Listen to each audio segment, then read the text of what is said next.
Video کے نیچے subscribe کے بٹن پہ کلک کریں، بیل کے آئیکن پہ کلک کیجئے تاکہ ہر نئی ویڈیو کی نوٹیفیکیشن آپ کو مل جائے۔ الحمد للہ نحمده ونستعینه ونستغفره ونؤمن به ونتوکل علیہ ونعوذ باللہ من شرور انفسنا ومن سیئات اعمالنا من يهده الله فلا مضل له ومن يضلله فلا هادي له ونشهد ان لا اله الا الله وحده لا شريك له ونشهد ان محمدا عبده ورسوله اما بعد فاعوذ باللہ من الشیطان الرجیم بسم اللہ الرحمن الرحیم قال اللہ تبارک و تعالی یا ایہا الذین آمنوا ادخلوا فی السلم کافہ ولا تتبعوا خطوات الشیطان انہ لکم عدو مبین وقال اللہ تعالی کنتم خیر امۃ اخرجت للناس تأمرون بالمعروف وتنہون عن المنکر وتؤمنون باللہ۔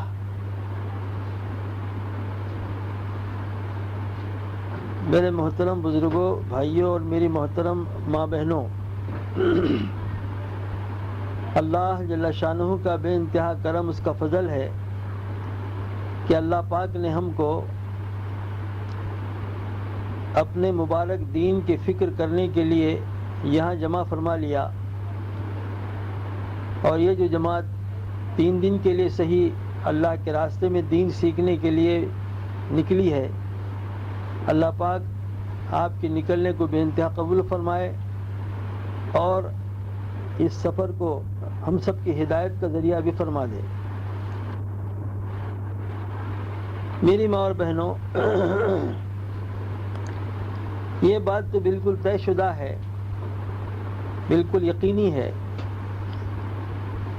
کہ اللہ جل شانہ نے اس انسان کو دنیا میں بہت مختصر وقت کے لیے پیدا فرمایا ہے، اور اس لیے پیدا فرمایا ہے تاکہ یہ انسان اپنی ذات پر محنت کر کے اپنے آپ کو قیمتی بنا لے۔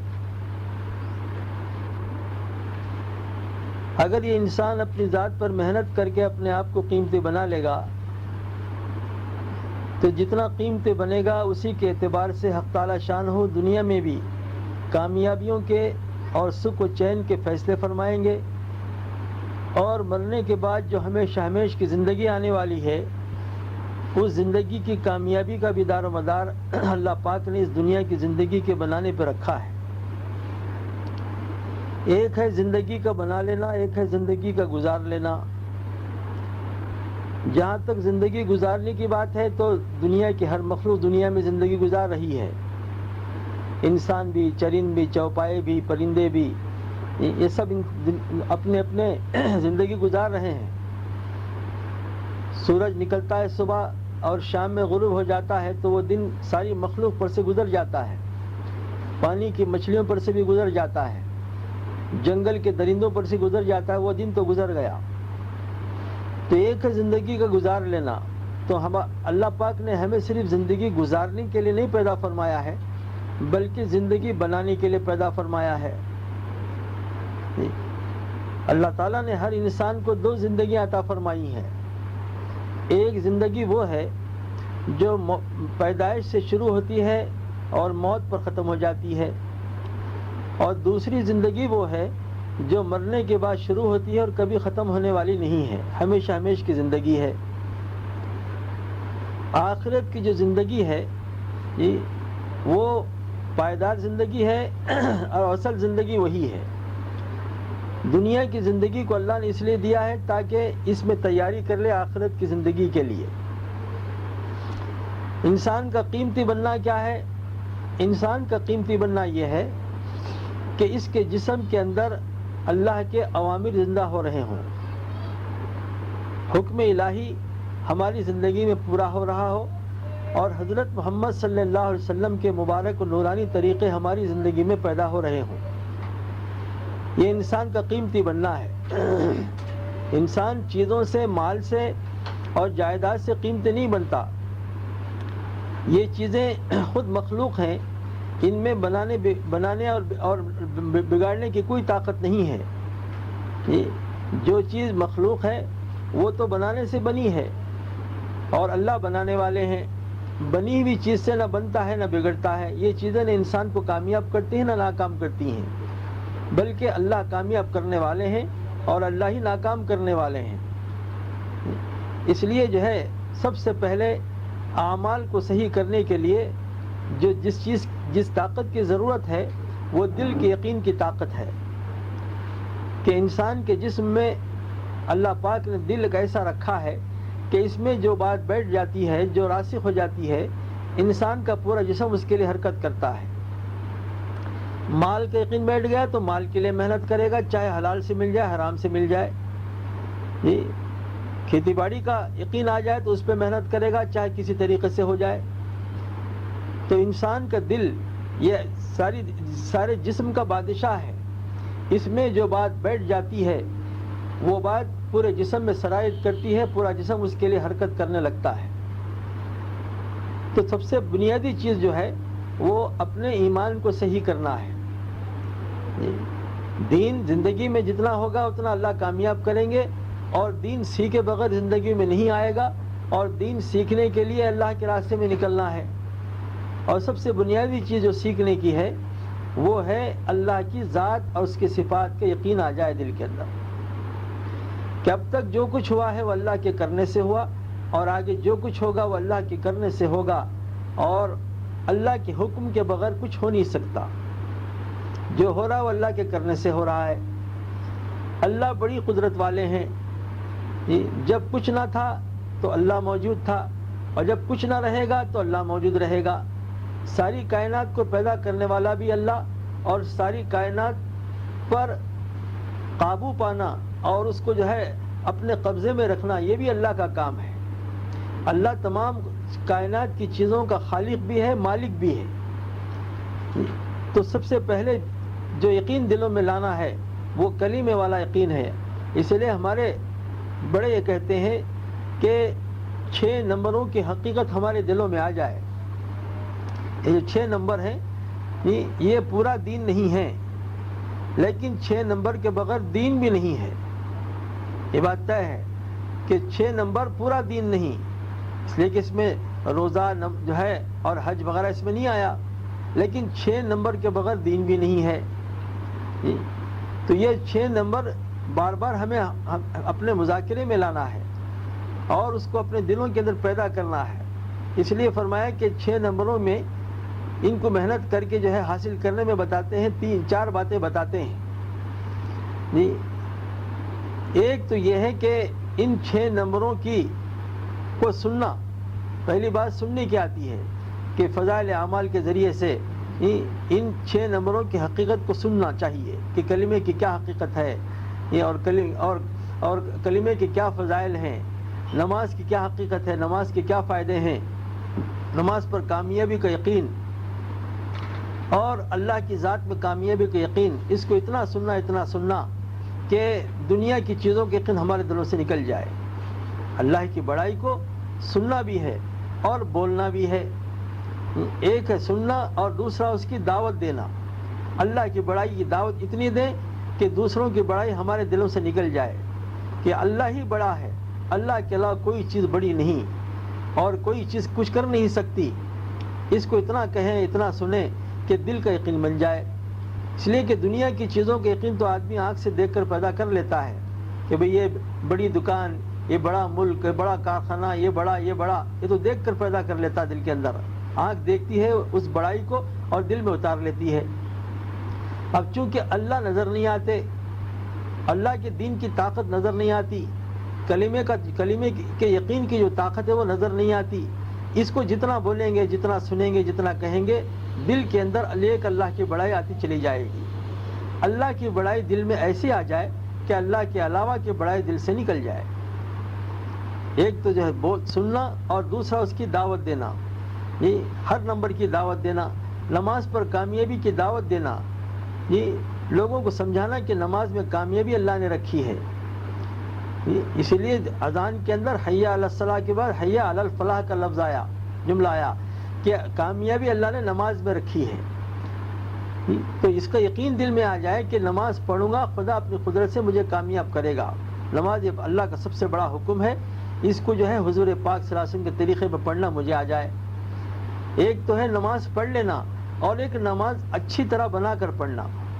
دیکھیے پڑھنے میں اور بنانے میں بہت بڑا فرق ہے.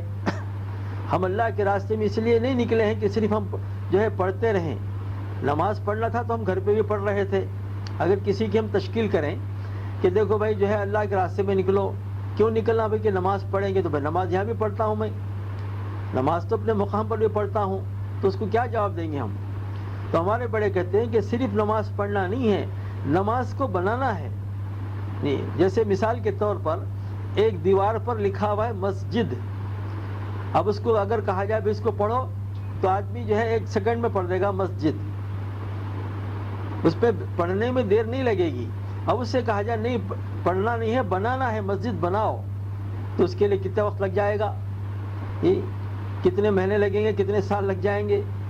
پڑھنے میں اور بنانے میں بہت بڑا فرق ہے. مسجد بنانا ہے تو ساری چیزیں لانا پڑے گا، مال بھی لگانا پڑے گا، اس پہ وقت بھی لگانا پڑے گا.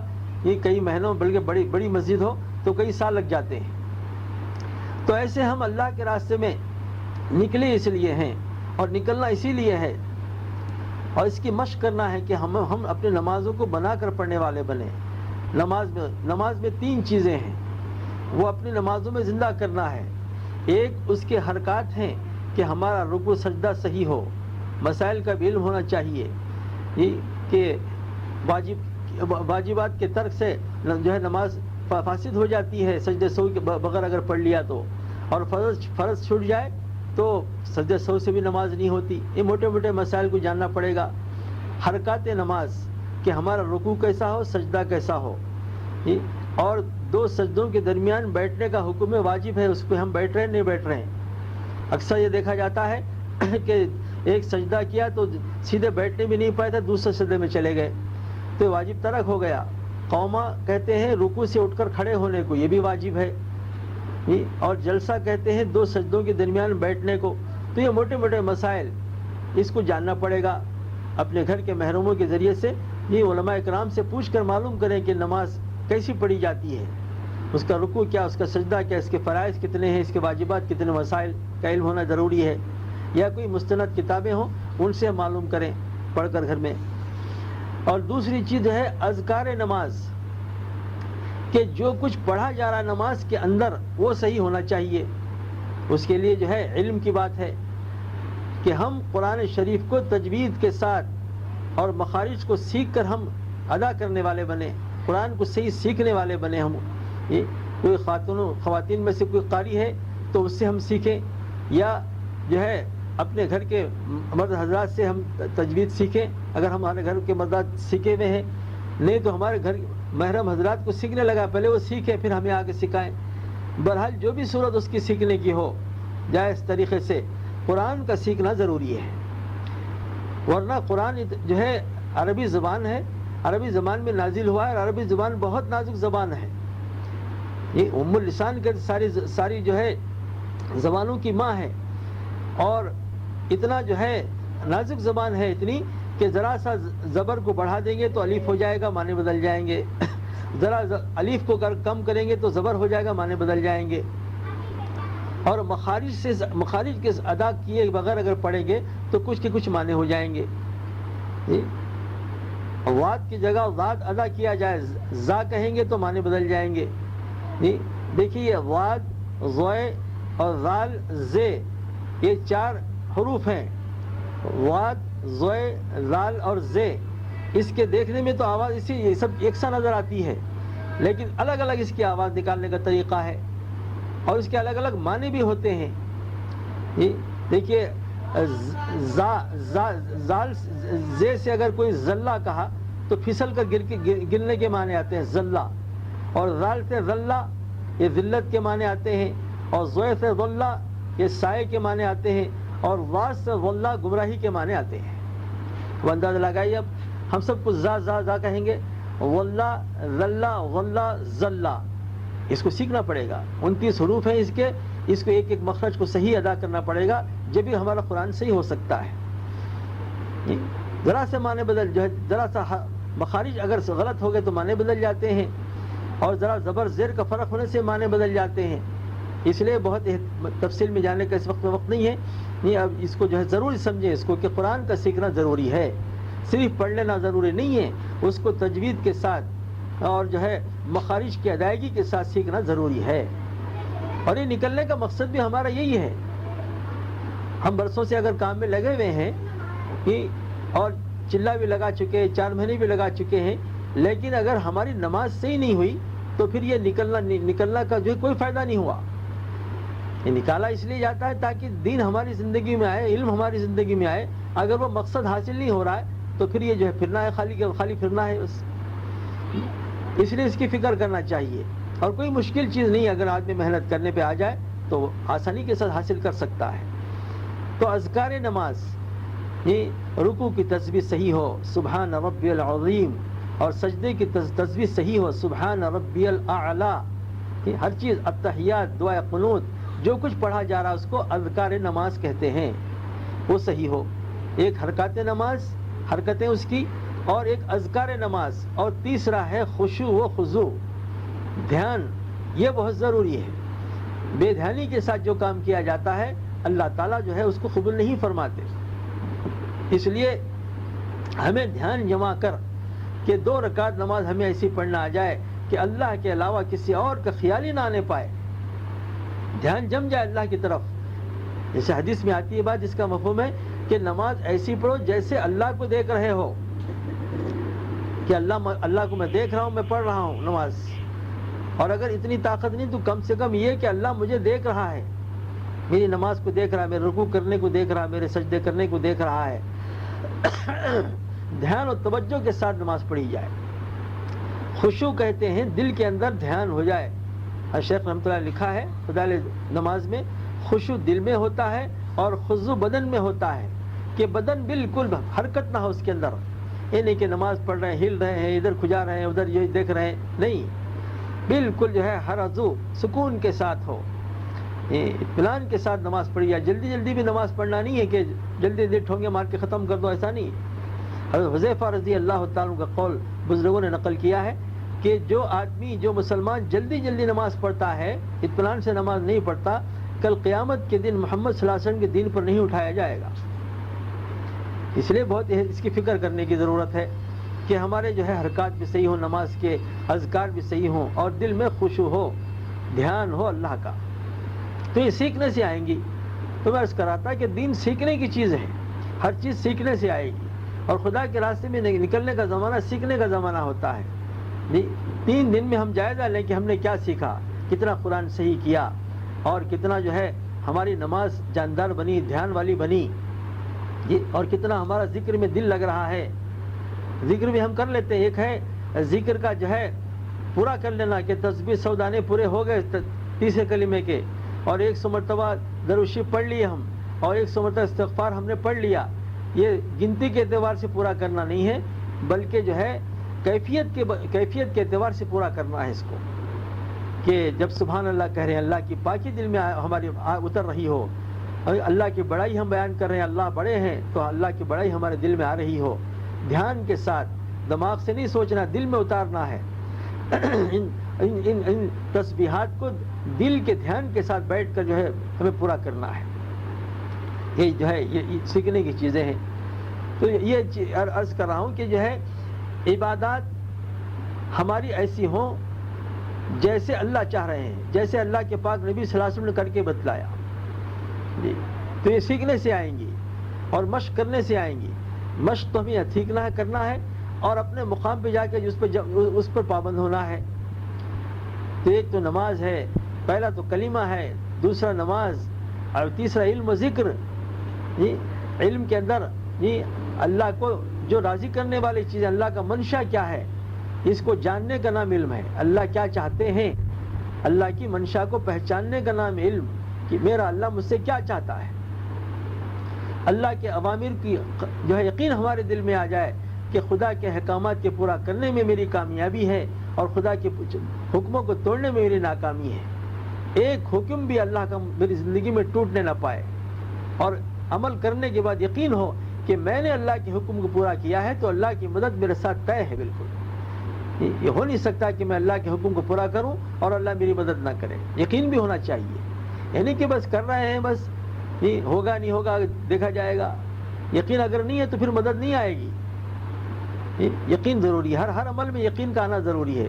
نماز پر کامیابی کا یقین, ذکر پر کامیابی کا یقین, ان چیزوں کا یقین دل میں پیدا کرنے ہی کے لیے اللہ کے راستے میں نکالا جاتا ہے. ورنہ عمل تو ہم اپنے گھروں پہ بھی کر رہے تھے. یقین آ جائے کہ میں اشراق کی نماز پڑھوں گا تو اللہ میرے دن بھر کے کاموں کا کفیل بن جائے گا, اس کے یقین دل میں آ جائے.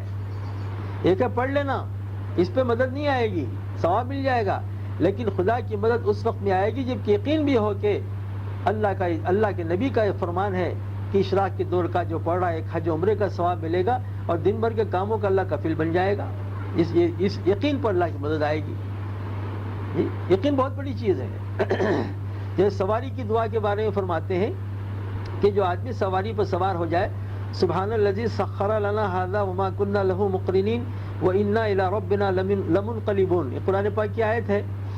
اس کو پڑھ لے گا تو اللہ کے نبی نے فرمایا کہ اللہ تعالیٰ اس کے سواری کو اس کے لیے مسخر فرما دیں گے. اب یقین آ جائے کہ میں نے یہ قرآن کی آیت پڑھ لی ہے دعا کے اعتبار سے, تو اللہ میری جو ہے ہر چیز کو میرے لیے مسخر کر دے گا. اللہ کے نبی کا وعدہ سچا ہے, فرمان سچا ہے, اللہ ضرور میری مدد کرے گا. اس یقین پر اللہ کی مدد آئے گی. بڑا صاحب تو فرماتے تھے کہ جو ہے صرف وہ سواری نہیں, پوری دنیا کو اللہ اس کے لیے مسخر فرما دیں گے. کب؟ جب یقین اس کے دل میں ہو کہ میرا اللہ میرے اللہ اس کے پڑھنے پر جو وعدہ کیا ہے اللہ کے نبی نے وہ بالکل سچ ہو کے رہے گا.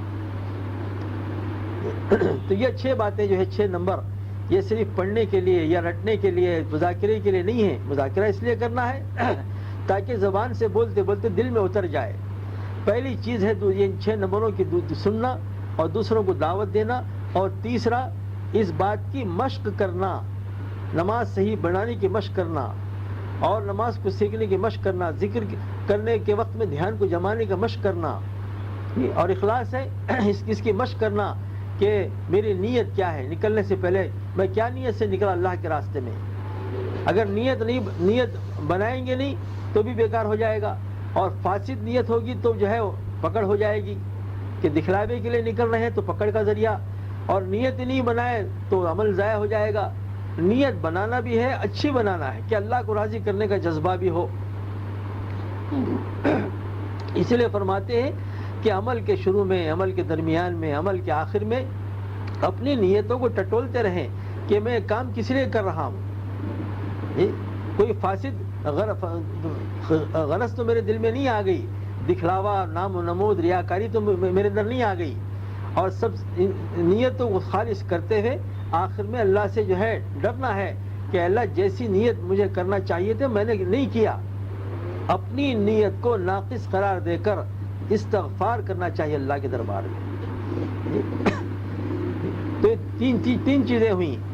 ہر نمبر کو جو ہے اس کی سننا, اس کی دعوت دینا, اس کی مشق کرنا, اور چوتھا ہے اللہ سے تنہائی میں رو رو کر دعا کرنا کہ اللہ اس نمبر کی حقیقت میرے دل میں پیدا فرما دے. یہ اپنا تعلق مجھے دے دے, اپنا یقین مجھے دے دے, اپنے یقین کی دولت سے میرے دل کو بھر دے. یہ اللہ سے مانگنا بھی ہے, اور اچھی سے اچھی نماز کی مشق کرنا, اور اللہ سے رو کے دعا کرنا کہ اللہ مجھے ایسی نماز پڑھنے کی توفیق دے جیسے جو ہے تیرے نبی نے پڑھی ہے, صحابہ نے پڑھی ہے. صحابہ کو مثال اللہ نے بنایا قرآن پاک میں کہ آمنو کما آمن الناس, ایسا ایمان لاؤ جیسے ان انسانوں نے, صحابہ نے ایمان لایا تھا. تو صحابہ کا ایمان کیسے تھا کہ دنیا کی تمام چیزوں کے یقین ان کے دل سے ایسا نکل گیا تھا جیسے مرے ہوئے سانپ سے کچھ نہیں ہوتا, ایسے دنیا کی پھیلی شکلوں سے کچھ نہیں ہوتا. جیسے سانپ مرا ہوا پڑا ہے تو کوئی اسے ڈرتا نہیں ہے. سانپ کے 2 ٹکڑے 3 ٹکڑے ہو چکے ہیں تو کوئی اسے ڈرتا نہیں, تو مرا ہوا ہے. تو جیسے مرے ہوئے سانپ کا خوف دل میں نہیں رہتا, ایسے ہی دنیا کا خوف ان کے دلوں سے نکل چکا تھا. جیسے مرا ہوا سانپ, اس سے کچھ نہیں ہوتا, ایسے ہی دنیا کے تمام نقشوں سے, یہاں کی حکومتوں سے, یہاں کے مال سے, یہاں کی جائیداد سے, ان سے کچھ نہیں ہوتا. یہ سب مردہ چیزیں ہیں. صحابہ کے یقین ایسے بن چکا تھا. تو میری ماں اور بہن, اس کی فکر ہمیں کرنا ہے کہ ہمارا ایمان صحیح ہو جائے، ہماری نمازیں صحیح ہو جائیں، اس کے لیے ایک تو سننا بھی ہے اور جو ہے اس کی دعوت بھی دینا ہے اور اس کی مشق بھی کرنا ہے، اور چوتھے اللہ سے رو رو کے دعا بھی کرنا ہے۔ یہ کریں گے تو اللہ کی ذات سے امید ہے کہ اللہ تبارک تعالیٰ جو ہے ہمارے اندر ان کی حقیقت پیدا فرما دے گا۔ تو یہ بنیادی چیزیں ہیں، اور اس کے آگے فرماتے ہیں کہ اللہ کے راستے میں نکلنے کا مقصد یہ ہے کہ ہماری زندگی میں دین آ جائے۔ دین سیکھنے کے لیے ہم نکلے، یہ ہماری نیت بھی بنانا ہے۔ اور دین کسے کہتے ہیں؟ انسان کے جسم میں جو اعضاء اللہ نے فٹ کر دیے ہیں، یہ اعضائے بدنی کا یہ احکامات الہی پر آ جانا، یہ دین ہے۔ اور اللہ کے حکم کے خلاف ان اعضاء کو استعمال کرنا، یہ بے دینی ہے۔ آنکھ کا دین یہ ہے کہ وہ اللہ کے حکم کے مطابق دیکھے، اور جن چیزوں کو اللہ نے منع فرمایا اس سے آنکھ کو روک لے۔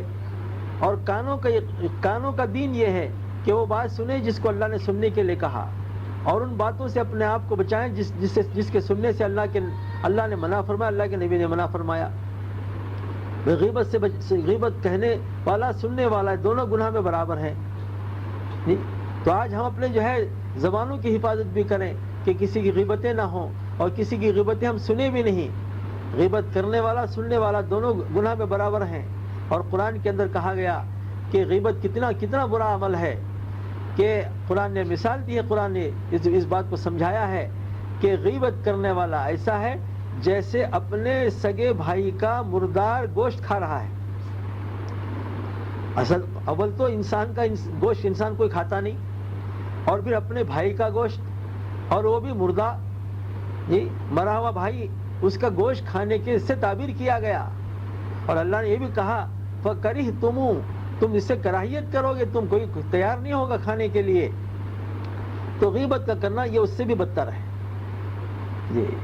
اور غیبت میری ماں بہنوں ایسا خطرناک گناہ ہے کہ بڑے سے بڑا گناہ آدمی کر لے تو توبہ کی توفیق بھی ہوگی اس کو کہ میں گناہ کر لیا ہوں، یا اللہ تم یہ معاف کر دے، تو توبہ کی بھی توفیق ہو جائے گی، اور توبہ کر لے گا تو گناہ معاف بھی ہو سکتا ہے۔ لیکن غیبت ایسی بری بلا ہے، ایسا گناہ ہے کہ آدمی اس کو پہلے تو گناہ سمجھتا ہی نہیں۔ اب میں تو جو ہے کیا کر رہا ہوں، میں جو بات ہے سو بات کہہ رہا ہوں میں، اسی کو تو غیبت کہتے ہیں۔ جو بات جس بھائی میں ہے اس کے پیٹھ پیچھے کہنے کو غیبت کہتے ہیں، اور سامنے کہنے کو گالی کہا جائے گا۔ اگر سامنے کہنے بعد لوگ کہتے ہیں کہ میں تو سامنے بول دیتا ہوں، یہ تو گالی ہے اس کے لیے، اس کی برائی اس کے سامنے بیان کر رہا ہے، اور جو چیز اس میں موجود نہیں ہے وہ بیان کر رہا تو بہتان ہے، جو غیبت سے بھی بدتر ہے۔ تو غیبت کر کے آدمی جو ہے اپنے آپ کو جو ہے گنہگار نہیں سمجھتا۔ اگر کبھی خیال بھی ہو جائے کہ ارے میں نے تو غیبت کر دیا، گناہ ہو گیا ہے، توبہ کر لے گا، توبہ پر بھی وہ گناہ معاف نہیں ہوگا۔ ہاں، جب تک کہ جس کی غیبت کی ہے اس سے جا کر معافی نہ چاہ لے، وہ معاف نہ کر دے، اس وقت تک گناہ معاف نہیں ہو سکتا۔ اب بتائیں کتنا بڑا گناہ ہوا۔ تو اس کے لیے جو ہے زبانوں کی حفاظت ہو ہماری، اور دل کے اندر بھی جو ہے، اور غیبت جو ہے صرف زبان سے نہیں ہوتی، اشاروں سے، آنکھ کے اشاروں سے، ہاتھ کے اشاروں سے، ہاں یہ بھی غیبت میں شمار ہے جی۔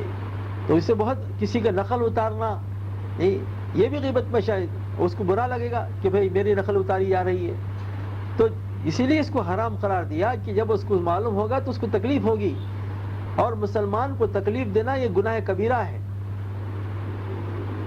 تو اپنے کانوں کی حفاظت، اور اپنی زبان کی حفاظت، اپنی آنکھوں کی حفاظت جی۔ عورت کے لیے فرمایا کہ جو ہے بہترین عمل اس کے لیے یہ ہے کہ اس کی نگاہ کسی غیر محرم پہ نہ پڑے، اور کسی غیر محرم کی نگاہ اس پر نہ پڑے۔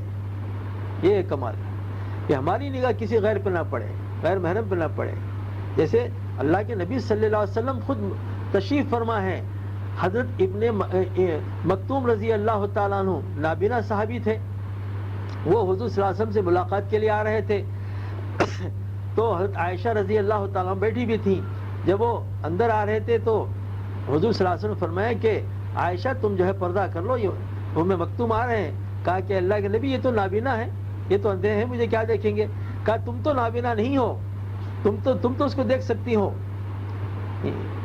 تو ہماری نگاہ کسی غیر محرم پہ نہ پڑے، اور کسی غیر محرم کی نگاہ ہمارے اوپر نہ پڑے۔ تو عورت کے لیے سب سے بڑی جو ہے بنیادی چیز وہ پردے کا اہتمام کرنا ہے. ہم اپنے گھروں میں بھی ہوں تو دینداری کے ساتھ ہوں, پردے کا اہتمام ہو, سر پر سے کبھی ہمارا کپڑا ہٹنے نہ پائے.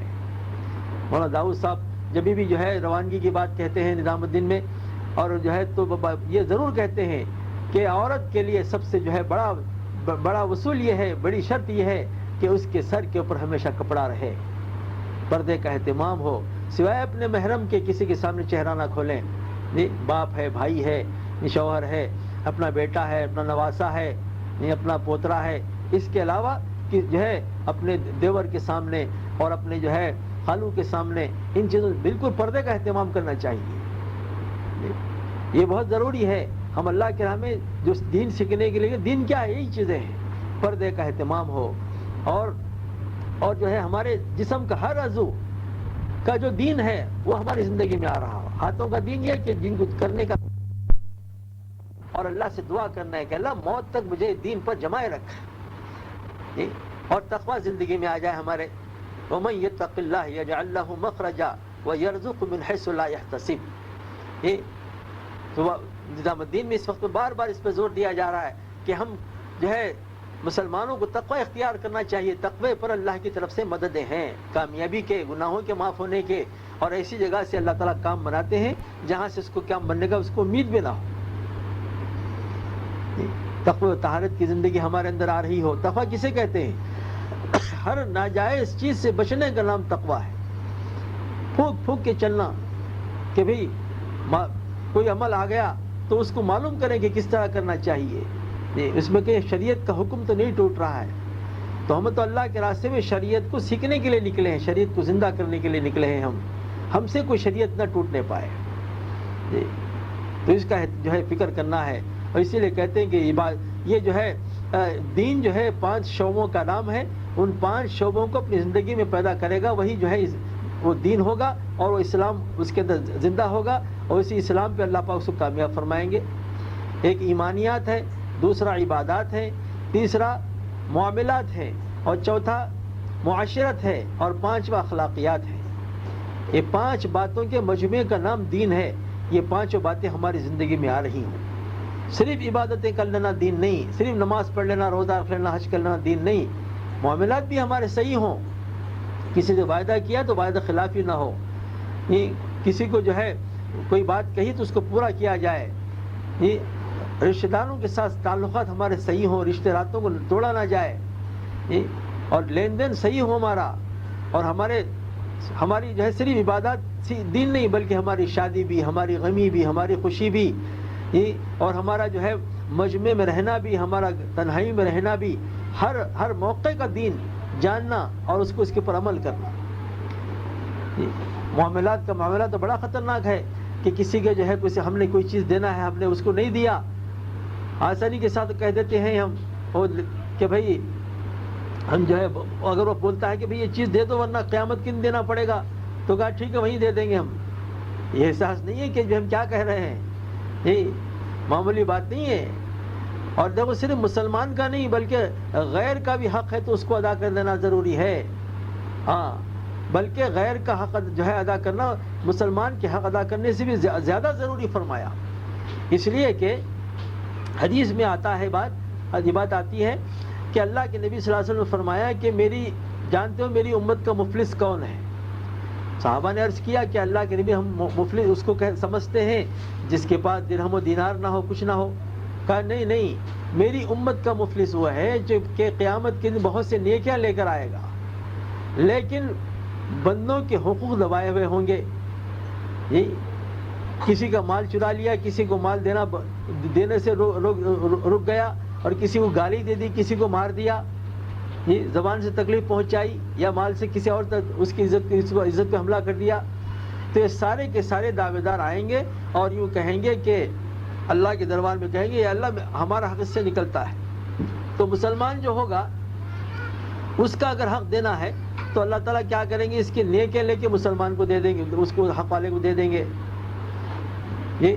اور سارے کے سارے جب دعوے دار آئیں گے اور لے کے چلے جائیں گے نیکیاں اس کے پاس ختم ہو جائیں گی. اب تو کیا ہوگا, اب اس کی برائیاں رہ جائیں گی. تو آنے والوں کی برائیاں لے کر اس کے اوپر ڈالا جائے گا. اپنے تو ساری نیکیاں ختم ہو چکی. 54 یا 58 بارے بتاتے ہیں کہ 58 کسی کے دبائے ہیں تو 500 مقبول نمازیں اس کی جو ہے چھین کے اللہ تعالیٰ دوسرے کے حوالے کر دیں گے. صرف 58 کے اوپر 500 مقبول نمازیں جو قبول ہو گئی ہوں. اندازہ لگائیے کہ جو ہے ہماری زندگی میں پتہ نہیں کتنی مقبول نمازیں ہوئی یا نہیں ہوئی. یہ جب نیکیاں ختم ہو جائیں گی تو گناہ اس پر ڈالے جائیں گے. اچھا جو غیر مسلم ہوگا، اگر کوئی غیر ہے تو اس کے پاس کی نیکیاں تو جو ختم ہوں گی نہیں اس کے پاس. اب اس کی نیکیاں اس کو دے نہیں سکتے تو اس کی گناہ کو اللہ تعالیٰ اس کے سر پہ ڈالیں گے. اب جو گناہ کیا ہے تو شرک بھی ہے، اس کے اندر کفر بھی ہے، وہ سارے گناہ اس کے اوپر ڈالے جائیں گے. حالانکہ اس نے شرک نہیں کیا، شرک کا گناہ اس کے اوپر آیا اس لیے کہ اس کے حق کو دبایا تھا. تو چاہے مسلمان ہو یا غیر ہو جو بھی ہو، یہ جس انسان کا بھی حق دبایا ہے اس کا وہاں ادا کرنا پڑے گا. اس کا احساس دل میں پیدا ہو جائے تو معاملات، معاشرت، یہ لین دین، ہمارا رہنا سہنا، گھر کا، بچوں کی دینی لباس، یہ سب کا جو ہے ہمیں لحاظ رکھنا پڑے گا کہ بچوں کی تربیت یہ بہت بڑی ذمہ داری ہے. مردوں کی تو ذمہ داری ہے ہی، لیکن زیادہ ذمہ داری عورتوں کی ہے. اس لیے کہ جو ہے بچوں کا وقت زیادہ عورتوں کے پاس گزرتا ہے. اس لیے بڑے بتاتے ہیں کہ ماں کا گود بچے کا پہلا مدرسہ ہے، کہ جیسے بچے کی تربیت ماں کے گود میں ہوگی وہ بڑا ہو کے ایسے بنے گا.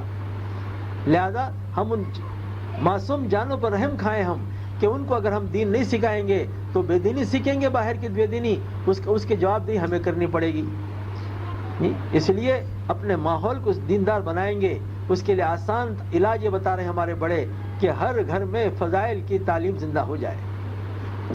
فضائل کی تعلیم زندہ ہوگی گھروں کے اندر تو دین کے آنے کی بنیاد پڑ جائے گی. بچوں میں بھی دین آئے گا، بچوں میں بھی نماز کا شوق، اور بچوں میں بھی تسبیح کا شوق. یہ گالی گلوچ کے بجائے اللہ کا ذکر ان کی زبانوں پر ہوگا. گویا ان کی تربیت میں اور ان کے جو ہے بنانے میں ہمارا بہت بڑا دخل ہے. یہ باتیں جو ہے ہر ایک مسلمان کو اپنے گھروں میں زندہ کرنے کی محنت بھی کرنا ہے اور دوسرے مسلمان گھروں میں لانے کی فکر کرنا ہے. تعلیم ہر گھر میں زندہ ہو جائے. عورتوں کا کام آسان بہت ہے لیکن نازک ہے بہت. آسان اس لیے ہے کہ جو ہے ان کو نہ گشت کرنا ہے، نہ ان کو تقریر کرنا ہے، نہ ان کو جو ہے امیر بن کے فیصلے دینا، مشورے کرنا ہے. 4 کام خواتین کے لیے منع فرمایا. ایک امیر اس میں سے کوئی نہیں ہوگا، اور تقریر خواتین نہیں کریں گی، صرف تعلیم کریں گی یا 6 نمبروں کا مذاکرہ کریں گے، وہ بھی بات چیت کے انداز میں. بیٹھ کر تعلیم کرنا ہے زمین پر، یہ کھڑے ہو کے یا کرسی میں بیٹھ کے تعلیم بھی نہیں کرنا ہے. اصول بتایا ہمارے بڑوں نے. اور خواتین جو ہے اگر مجمع زیادہ ہو جائے تو دو حلقے کیے جا سکتے ہیں. 15-20 خواتین تک ایک خاتون کی بات آسانی سے جا سکتی ہے. اور بڑھ جائے تو اپنی آواز کو اتنی بلند نہیں کرنا ہے کہ گھر سے باہر جا رہی ہو. اس لیے کہ جیسے عورت کا پردہ ہے، عورت کی آواز کا بھی پردہ ہے. عورت کی آواز بھی غیر محرم کے کانوں میں نہ پڑے. بہت فکر کے ساتھ، شرائط کے ساتھ کرنے کی ضرورت ہے. ہم یہ ضروری سمجھ کے بے وصولیاں نہیں کریں گے اور نازک سمجھ کے چھوڑنا بھی نہیں ہے.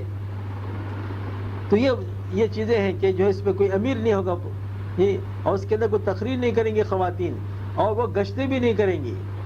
ہاں، گشتیں اس لیے مردوں کے ذمہ ہے، گشتوں کا کرنا مردوں کے ذمہ ہے. تو یہ چیزیں جو ہیں ہماری زندگی میں آ رہی ہوں اور اس کی پابندی ہمارے اندر پیدا ہو رہی ہو جو ہے. اور پھر گھروں میں تعلیم کو زندہ کرنے کے لیے 2 شکلیں ہیں. ایک تو یہ کہ مسجد وار جماعت یہ محنت کرے کہ ہر مسلمان گھر میں فضائل کی تعلیم زندہ ہو جائے. یہ مقامی کام بہت سے لوگ، مقامی کام کیا ہے؟ مقامی کام یہ خواتین کا یہ ہے کہ ہر گھر میں اگر فضائل کی تعلیم زندہ ہو گئی تو سمجھو کہ جو ہے بہت بڑا کام ہو گیا. اب آہستہ آہستہ اس گھر میں دین آنا شروع ہو جائے گا. جہاں تعلیم ہوئی تو اس کے نتیجے میں دیکھا گیا کہ گھر کے بڑے چھوٹے نمازی بن گئے، گھر کے اندر دینداری آ گئی، اور گھر کے جو خرافات تھے، جو غلط چیزیں شریعت کے خلاف گھروں میں رکھی ہوئی تھی، وہ سب نکل گئے. اب بولنے کی ضرورت نہیں. آپ جیسے برف کی سیل کے پاس کوئی بیٹھ گیا تو ٹھنڈک کا محسوس ہونا اس کے لیے ضروری ہے. آگ کی بھٹی کے سامنے کوئی بیٹھے تو گرمی کا محسوس ہونا ضروری ہے. ایسے ہی تعلیم جہاں شروع ہو جائے گی تو اس کے ثمرات، اس کے اثرات ہونا ضروری ہیں. بشرطے کہ بے حس نہ ہو جائے آدمی کی حصی ختم ہو گئی ہے تو الگ بات ہے. تو اس کی جو ہے فکر کرنا کہ مرد حضرات مسجد و جماعت کے ذریعے سے ہر گھر میں تعلیم زندہ کرنے کی محنت کرنا, اور اجتماع جو اجتماعی تعلیم ہوتی ہے گھروں میں مشورے سے مرد حضرات طے کریں گے, ایک ہفتے میں جو ہے ایک مکان میں طے کریں گے. جیسے ایک جمعہ ہے تو پہلی جمعہ فلاں گھر میں, دوسری فلاں میں ایسے اجتماعی تعلیم طے کریں. وہ مردوں کے مشورے سے ہو, مسجد و جماعت اس کو طے کرے کہ اس میں کون خاتون تعلیم کریں گی اور کون 6 نمبروں کا مذاکرہ کریں گی. جی یہ سب طے کر کے بھیجیں. جی تو جس گھر میں تعلیم ہے وہ ایسے گھروں میں تعلیم رکھی جائے جن گھروں کی خواتین اللہ کے راستے میں نکلی ہوئی ہوں اور کام کو جانتی ہوں, اور وہ گھر جو ہے دینداری کے اعتبار سے لوگوں میں معروف ہو کہ بھئی فلاں گھر دیندار ہے. ایسے گھروں میں چنیں رکھیں تاکہ جو آنے والی خواتین ہیں اس گھر سے متاثر ہو کر جائیں.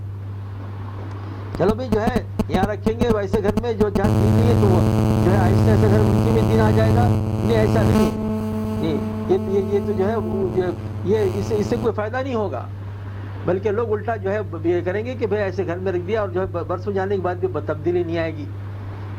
بشرطے کہ وہ لوگ اللہ کے راستے میں نکلیں تو پھر تبدیلیاں آتی ہیں. خواتین کو بھی اللہ کے راستے میں نکلنا ہے تاکہ دعوت کا مزاج بنے. تو وہ گھروں میں تعلیم طے کریں, ایسے گھروں میں جن گھروں کی خواتین سیروزہ یا عشرہ چلہ جا چکی ہوں, اور پھر ایسے گھروں میں رکھیں جن گھروں سے دینداری پھیل رہی ہو اور جو ہے لوگ مانوس ہوں گھروں سے. اچھا, اب جب خواتین جمع ہو جائیں گی 15-20 گھر کے قریب کی خواتین جمع ہو جائیں, دور کی خواتین نہ آئے تو بہتر ہے. اسی لیے ایسے مکان میں رکھیں کہ قریب کی خواتین وہاں جمع ہو جائیں. اب وہاں 1 گھنٹہ تو تعلیم کی جائے. تعلیم کرنے والی بہن اچھی طریقے سے تعلیم کرے. دیکھیے آج کا جو ہے بیان سننے کا شوق بہت ہے جو خواتین میں, مردوں میں تو ہے ہی, خواتین کے اندر کی بات کہہ رہے ہیں ہم کہ کہیں تعلیم ہو رہی تو بہت کم خواتین جڑتی ہیں. اب وہ سنو کہ ایک مولوی صاحب کوئی بیان رکھے ہیں تو گھر بھر کے باہر ہو جائے, عورتیں باہر کھڑے ہو جاتی ہیں. کیوں؟ اس لیے کہ ہم نے جو ہے تعلیم کی اہمیت کو گھٹا دیا ہے. ارے تعلیم میں تو اللہ کی بات ہے, اللہ کے نبی کی بات ہے. معمولی انسان کی جو ہے بات جو ہے اس کا مقابلہ کیا کر سکتی ہے؟ بھلا جو نور اللہ کی بات میں ہے, اللہ کے نبی صلی اللہ علیہ وسلم کے مبارک ارشادات میں ہے, میرے آپ کی بات میں نہیں ہوگا وہ. لیکن ایک ذہن یہ بن گیا کہ تقریر کو سننے کا رواج ہو گیا, تعلیم کو جو ہے ہم نے معمولی درجے کا سمجھ لیا. یہ بالکل جو ہے نامناسب بات ہے. اس کی وجہ یہ بھی ہے کہ بھئی ہم تعلیم جیسا کرنا ویسا کرتے بھی نہیں. یہ تعلیم اچھی طریقے سے کریں, جو ہے تقریر اپنی طرف سے تعلیم میں نہیں کرنا ہے, لیکن اطمینان کے ساتھ صاف انداز میں پڑھیں تاکہ وہ جو ہے بات سننے والوں کے دل میں اتر جائے. حدیث پاک میں نور ہے, جو سنیں گے اچھے غور سے تو وہ نور دل میں اترتا ہے. اس نور کی بنیاد پہ آدمی عمل پر پڑتا ہے. تعلیم ہو پورے یہ فضائل اعمال کے علاوہ کوئی کتاب دوسری کتابیں جو ہے اجتماعی تعلیم میں نہ پڑھی جائے. بالکل پڑھنا ہے صرف فضائل والی اعمال کتابیں. فضائل اعمال کی جو ہے حصے اول ہے یہ بھی پڑھیں, اور آخر میں حصے دوم فضائل صدقات بھی سے پڑھ سکتے ہیں. اس کے بعد پھر جو ہے 6 نمبروں کا مختصر انداز میں مذاکرہ کریں. یہی کلمہ, نماز, علم و ذکر, اکرام مسلم, اخلاص نیت, اللہ کے راستے میں نکلنے کی فضیلت موٹے انداز میں ان کو کہیں. اس کے لیے اگر حدیثیں لینا ہے, آیتیں لینا ہے, یاد کرنا ہے تو منتخب احادیث ایک کتاب مولانا صاحب نے جو ہے ترجمہ کیا ہے, اصل میں لکھی ہوئی مولانا یوسف صاحب رحمۃ اللہ علیہ کی عربی میں, اس کا ترجمہ مولانا صاحب نے کیا ہے. اس کو ہم جو ہے انفرادی مطالعے میں رکھیں. اس پہ ایک نمبر پر آیتیں, حدیثیں, بیسیوں جو ہے حدیثیں حضرت مولانا یوسف صاحب نے جمع کی ہیں, اس کو ذہن میں رکھیں. آخر میں 3 باتوں کی تشکیل مجمع سے کرنا ہے, اور اس میں پہلی بات یہی ہوگی کہ اب کون بہنیں اپنے گھروں میں فضائل کی تعلیم کو زندہ کریں گی, فضائل اعمال کو زندہ کرنے کی ان سے تشکیل کی جائے. ظاہر بات ہے کہ اگر 15-20 خواتین آئی ہیں تو اس میں سے 10 تو کہیں گے ہم شروع کریں گے, اور شروع جو ہے اب بول کر جانے کے بعد اس میں 5 تو شروع کریں گے, 5 اگر نہیں کریں گی تو آہستہ ایسا بڑھتی چلی جائیں گی تعلیم. تو گھروں میں تعلیم زندہ کرنے کے لیے ایک تو مردوں کے ذریعے سے محنت ہو رہی ہو مسجد و جماعت گشتیں کر کے, اور خواتین اجتماعی تعلیم کے اندر آنے والی بہنوں کو متفکر کرنا ہے اور ان کو سمجھانا ہے کہ گھر کے اندر تعلیم ہوگی, برکتیں آئیں گی, رحمتیں آئیں گی, اللہ کے رحمت کے فرشتے آئیں گے, دین زندگی میں آئے گا. ان کو ترغیب ایسی دیں کہ وہ خاتون جو ہے گھر میں فضائل اعمال کہ تعلیم جو ہے شروع کرنے کا ارادہ اٹھ کر جائے یہاں سے. اور دوسری تشکیل اللہ کے راستے میں اپنے گھر کے مرد حضرات کو محرموں کو نکالنے کی تشکیل 4 مہینے 40 دن 3 دن کی. خواتین کی بھی جو ہے تشکیل سیر روزہ کر سکتی ہیں، لیکن یہ کہنا کہ بھئی ہم تشکیل تو کریں گے، لیکن جب مرد حضرات جماعت بنائیں گے، جب تم جو ہے ترتیب ہوگی، جب جو ہے نکلنا ہوگا. تشکیل کرنے میں منع نہیں، لیکن ترتیب ہم نہیں بنائیں گے.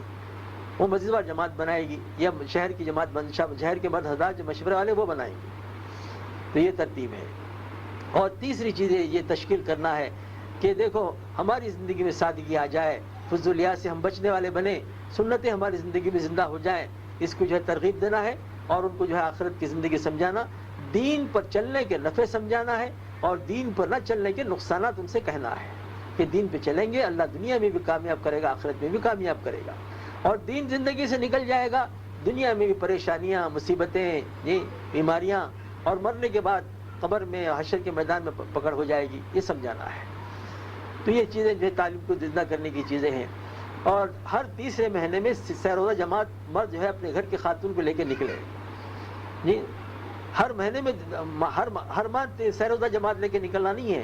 2 مہینے تو ہر مرد مسجد وار جماعت کے ذریعے سے 3 دن جائے، اور تیسرے مہینے میں ہر تیسرے مہینے میں خواتین کی جماعت بنائے اور شرائط کے ساتھ بنائے. دیکھیے ہمارے بڑے چاہ رہے ہیں کہ شرائط پورے ہوں تو جماعت نکالیں، شرائط پورے نہیں ہو رہے تو جماعت نہ نکالیں. کوئی فکر کی بات نہیں، کوئی مذاقہ نہیں. اب یہ شرائط ہی چلیں گے، رعایت نہیں چلے گی. اب رعایتیں مت پیدا کرو شرائط کے اندر. جو شرائط طے ہو گیا نظام الدین سے، اس کو جو ہے اس پہ عمل کرنا ہمارے لیے ضروری ہے. 6 مرد 6 خواتین سے کوئی زیادہ نہ ہو. ہاں ایک مرد کے ساتھ اگر جو ہے 2 خواتین ہیں، بیوی بھی ہے، ماں بھی ہے، بہن بھی، تو ایک کو اجازت ہے. 7 خواتین ہو جائیں گی، 6 مرد ہو جائیں گے. لیکن بہتر یا افضل یہ ہے کہ 5 جوڑے ہوں، 5 مرد 5 خواتین ہوں، تاکہ کسی چھٹے جوڑے کو اس جماعت میں جوڑنے کی ضرورت پیش آئے گی تو ہم جوڑ لیں گے اس میں 24 گھنٹوں کے لیے، 3 دن کے لیے جس مقام پہ ہم جا رہے ہیں. لیکن 6 سے تو بڑھ کر بالکل نہیں ہونا چاہیے. اور ہمارے بڑے خاص طور سے کہہ رہے ہیں کہ بچے جماعتیں بالکل نہ ہوں، نہ دودھ پیتا بچہ ہو، نہ اور کسی قسم کا بچہ، نہ بچی. اس لیے کہ 3 دن تو اللہ کے راہ میں نکلے ہیں. اگر بچوں کی بھی اس میں بھی خیر خبر لینے کے چکر میں پڑ گئے ہم، ظاہر بات ہے بچہ رہے گا تو اس کی ضرورت کا خیال کرنا ہی پڑے گا. اس کے کھانے کی فکر، اس کے سونے کی فکر، اس کے سارے مسائل. اب نکلے ہیں 3 دن ہم، اس میں بھی جو ہے وہ اگر فکر بڑھ گئی ہماری تو کیا سیکھیں گے ہم؟ یہ کوئی شوق کی بات نہیں کہ بچوں کو جو ہے لے کے نکلو ساتھ. اپنے گھروں پہ چھوڑ کے آئے، اپنے نانیال میں، اپنے دادیال میں، جہاں بھی بچہ رہ سکتا ہے اس کو چھوڑ کے نکلنا ہے. اور اگر کوئی خاتون کہے کہ میں بچے کے بغیر نہیں نکل سکتی تو کہیں بھی اب نکل ہی مت، جب تیرے بچے کا عذر ختم ہو جائے جب نکلنا. سختی کے ساتھ جو ہے نظام الدین میں کہا جا رہا ہے. تو یہ چیزوں کا خیال رکھیں گے تو فائدہ بہت ہوگا اس کے اندر. تو اور سال میں 1 عشرے کے لیے خواتین کی جماعت بنا سکتے ہیں، 10 دن کے لیے قرب جوار میں جائیں، جیسے بھی طے ہو جائے. اور ہر 3 سال کے بعد 40 دن، 2 سال تو مرد جو ہے مسجد وار جماعت کے ساتھ اپنا چلہ لگائیں گے، اور تیسرے سال خواتین کی جماعت پہ چلہ لگا سکتے ہیں، لگانے کی اجازت ہے. اور جو بھی جماعت 40 دن کی بنے گی، ہندوستان کے کسی حصے سے کیوں نہ ہو، اس کا نظام الدین جانا ضروری ہے دلی. اس کے بغیر جماعت اپنے یہاں 40 دن لگا ہی نہیں سکتی. چاہے آپ عشرہ لگا لو، 20 دن لگا لو، 25 دن لگا لو، تو وہ اپنے علاقے میں لگا سکتے ہیں. لیکن 40 دن کی جہاں جماعت بنے تو ہمارے بڑے چاہ رہے ہیں کہ نظام الدین آئے، کام کے اصول سنیں، سمجھیں کہ کام کس طریقے سے کیا جائے گا. جیسے کہا گیا ویسا کریں، جتنا کہا گیا اتنا ہی کریں.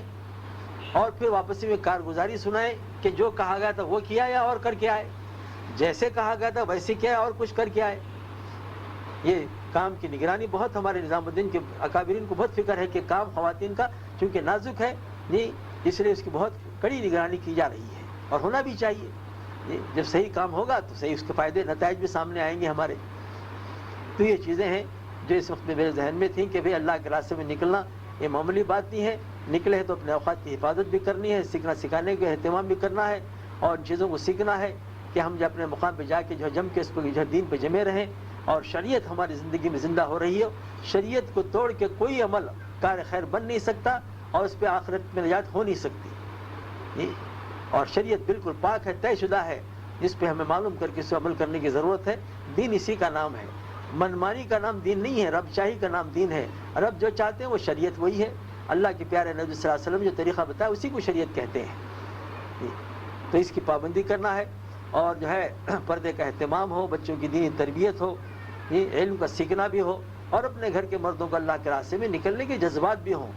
کہ عورتیں جو ہے سمجھتی ہیں اکثر کہ بھئی تو ہم تو گھروں میں رہنے والی ہیں، گھر میں بیٹھ کے جو ہے گھر سنبھالنے والی، ہم دین کا کیا کام کر سکتے ہیں؟ نہیں میری ماں بہنوں، شیطان کا دھوکہ ہے۔ اگر پچھلے زمانے کے واقعات کو اٹھا کے دیکھیں صحابہ کے، تو یہ باتیں، یہ نظیریں ہم کو ملتی ہیں کہ سب سے جو بڑے بڑے عمل ہوئے ہیں وہ اس میں سب سے پہلے خواتین کا نمبر ہے۔ سب سے پہلے ایمان لانے والی وہ عورت ہے۔ ابو بکر صدیق رضی اللہ عنہ بعد میں ایمان لائے، اور حضرت علی بچوں میں بعد میں ایمان لائے۔ سب سے پہلے ایمان قبول کرنے کے جو شرف ملا حضرت خدیجہ کبریٰ رضی اللہ عنہ کو ملا ہے۔ جب وہی نازل ہوئی تو سب سے پہلے ایمان لائی حضرت خدیجہ رضی اللہ تعالیٰ، عورت کو ملا ہے، اور سب سے پہلی شہادت عورت کو ملی، ثواب اس کا ثواب ملا اس کو، شہادت کا مقام سب سے پہلے عورت کو ملا ہے۔ اور ہجرت کرنے والی بھی سب سے پہلی عورت ہے۔ یہ تمام فضائل ہیں، یہ نہ سمجھیں، لیکن قیودات ہیں، اس کی شرائط ہے، اس کی پابندی کے ساتھ ہمیں کام کرنا ہے، اور جذبے رکھنا ہے کہ اللہ کے دین کے لیے ہم ہر قسم کی قربانی دیں گے۔ ہم جو ہے اپنے گھر کے مردوں کی جدائیوں کو برداشت کریں گے، تاکہ ہمارے گھر کے مرد اللہ کے راستے میں نکل کے دین کی محنتیں کریں گے، اور اللہ کے دین کو پھیلانے کی محنت کریں گے، تو کل ان مردوں کے ساتھ ہم بھی جو ہے جنت میں رہنے والے بن جائیں گے۔ بلکہ یہ فرمایا کہ جو ہے بزرگ نے حدیث میں آتا ہے کہ جو خواتین اپنے گھر کے مردوں کو اللہ کے راستے میں نکالتی رہتی ہیں، وہ اپنے گھر کے مردوں سے پہلے جنت پہ چلی جائیں گی، مرد سے بھی پہلے جنت پہ جا کے اپنے مرد کا استقبال کریں گے جنت پہ جا کر۔ ہمیشہ ہمیشہ کی راحت و آرام تو وہاں لینا ہے، دنیا کی چند دنوں کی زندگی ہے، یہاں تو جو ہے احکامات کو پورا کرنا ہے، خواہشات تو پورا کرنے کی جگہ تو جنت ہے۔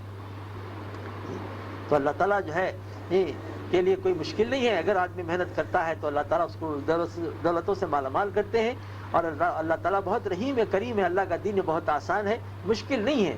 مشکل ہم نے بنا لیا ہے، دین کو نہ سیکھا ہم نے تو مشکل نظر آ رہا ہے، دین کو سیکھیں گے تو دین بہت آسان ہے۔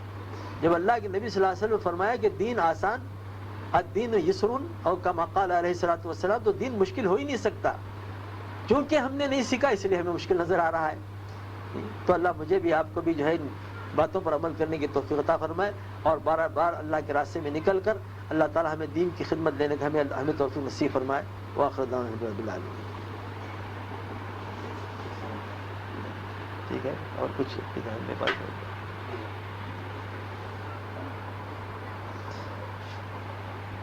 اب تشکیل تو جو ہے آپ حضرات کی کیا کریں، آپ خود تشکیل کرنے والی ہیں۔ اب یہ ارادہ کریں کہ جو ہے اپنے گھر کے مردوں کو 4 مہینوں کے لیے کون کون تیار ہیں، مقامی خواتین وہ بھی جو ہے ارادہ کر کے نام لکھا دیں، اور جو جماعت میں آئی بہنیں وہ بھی ارادہ کریں کہ بھائی 4 مہینے، ہر سال کے 4 مہینے ہم اپنے گھر کے مردوں کو اللہ کے راستے میں نکالیں گے۔ دعا کر لیں۔ اگر تشکیل ہوگی تو پرچہ جو ہے بعد میں جو ہے گھر والوں کے ذریعے سے مسجد کو بھیجا دیں۔ یہ بھی بتاتے ہیں کہ جب جو ہے بیان ہو جائے تو فوراً دعا نہیں کرنا چاہیے، تشکیل کا موقع دینا چاہیے خواتین کو، ورنہ کیا ہوتا ہے دعا ہوگی تو خواتین فوراً چلو تشکیل کسی کریں گے، آپ 5-7 منٹ جو ہے ان کو موقع دے دیں تاکہ وہ تشکیل کریں۔